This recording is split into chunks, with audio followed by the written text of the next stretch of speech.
Bernadette, Alessandra, Beatriz, Solange. Um bate-papo franco e aberto no Roda de Conversa, programa semanal de rádio realizado pelo Sindiúti, em que destacamos a luta das mulheres nos campos social, político, sindical, enfim, em todos os espaços. Nesta edição, o Outras Palavras traz uma síntese dessa roda de conversa, em que foi construída com a finalidade de conhecer um pouco mais a Marcha Mundial de Mulheres, movimento que nasceu em Quebec, no Canadá, e também saber como a mídia enxerga a luta das mulheres.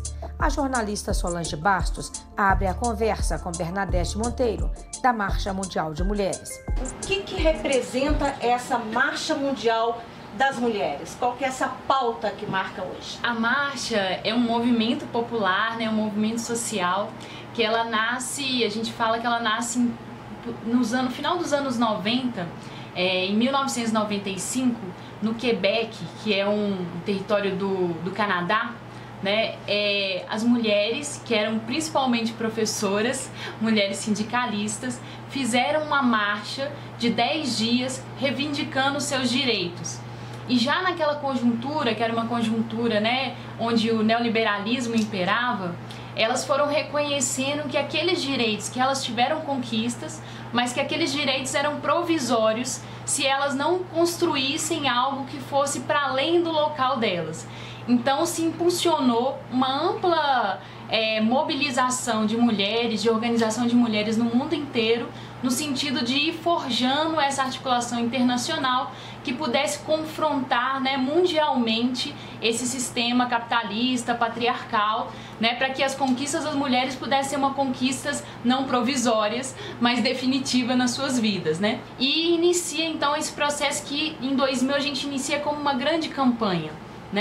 E a partir disso nós fomos avaliando que era preciso mais do que uma campanha, era algo que se tornasse permanente.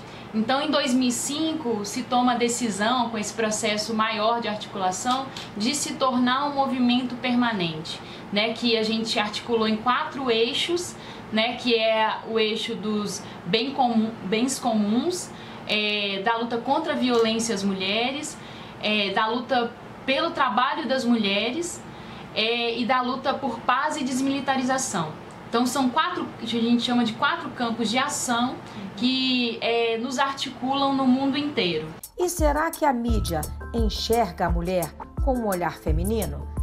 Beatriz Cerqueira interroga a presidenta do Sindicato dos Jornalistas de Minas Gerais, Alessandra Mello, sobre este assunto. Como é que a mídia comercial retrata a mulher? O que você já viu aí de experiência?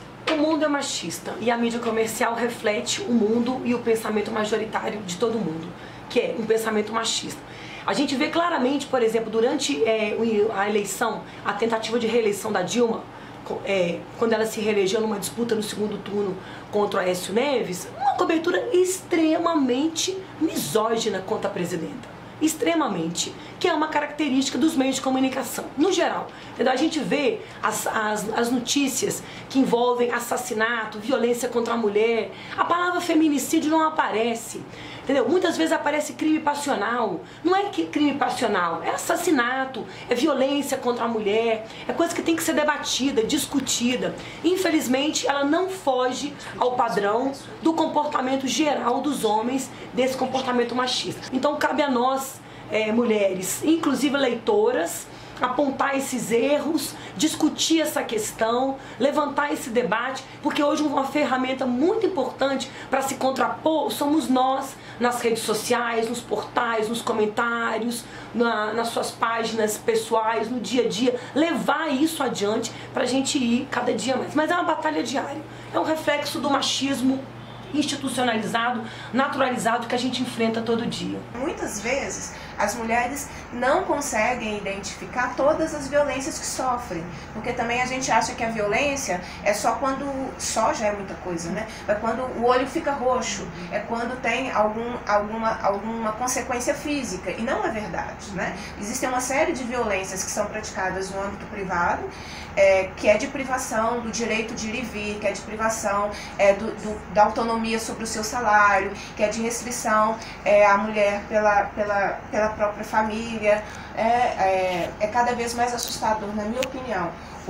As notícias sobre jovens, homens, que não aceitam término de relacionamentos e reagem a isso, sequestrando, agredindo, tentando assassinar. Quer dizer, quando eu não consigo lidar com o fim de um relacionamento, significa que eu não estou enxergando a mulher como uma pessoa, mas como um objeto que me pertence e que ela não tem o direito à opinião. Então, assim, essas violências cotidianas e que muitas vezes são banalizadas no nosso dia a dia e que nós, mulheres, às vezes nem enxergamos que estamos sofrendo essa violência, são questões que eu acho muito importantes e que precisam estar aí permanentemente no nosso debate. E quando a gente volta os olhares para os ambientes de trabalho ou para a representação sindical, qual é o lugar da mulher?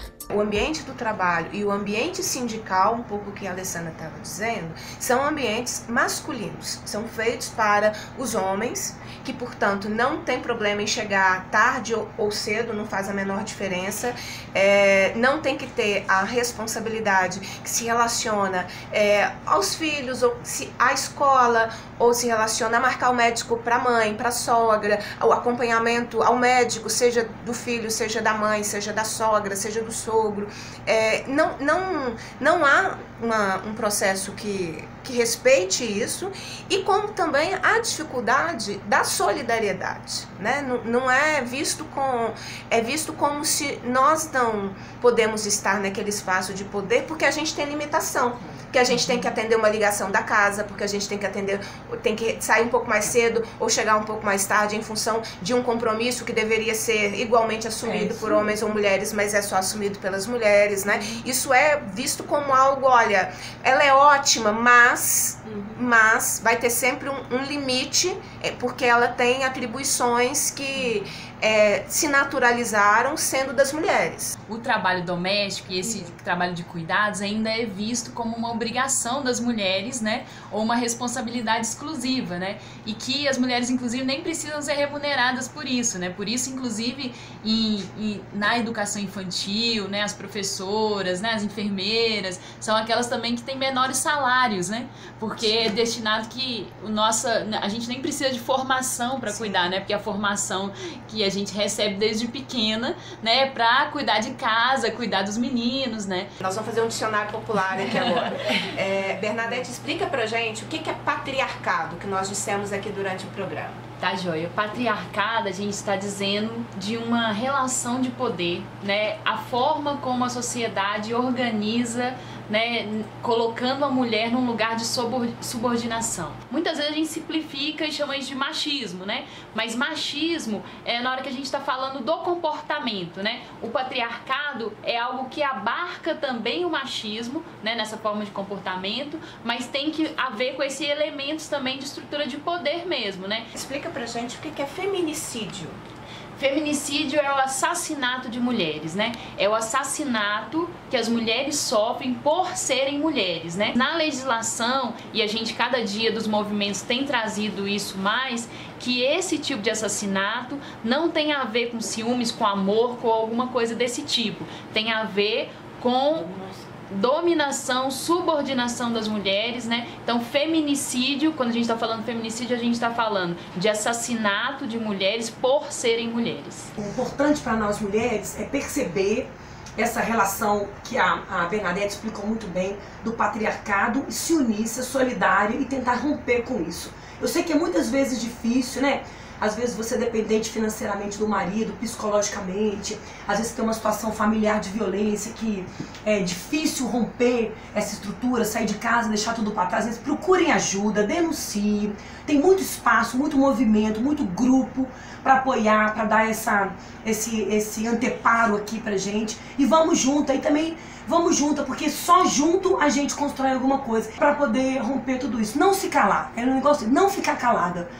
Não aceitar, e se não tiver coragem, ir construindo ela um pouquinho, e tem muita gente para ajudar, para nos apoiar, para fortalecer conjuntamente. É a partir da auto-organização, né, da organização das mulheres serem solidárias, inclusive umas com as outras, porque muitas vezes a gente, como Bi, a Alessandra trouxe aqui, Às vezes a gente sozinha, a gente não consegue perceber as situações de violência, mas quando a gente se confronta, né, junto com outras, né, a gente vai dando conta de perceber que essas situações não são naturais, né, que são construídas por essa sociedade e que a gente pode transformá-la. Nós estamos nos dedicando a fazer programas com mulheres que estão em diferentes frentes de batalha, de luta, para que nós possamos nos reconhecer nessas lutas e compreender exatamente uma série de violências que existem e que muitas vezes a gente não as identifica, mas também compreender que é possível modificar essa realidade. Aqui nós não somos silenciadas, então continue com a gente nos próximos programas.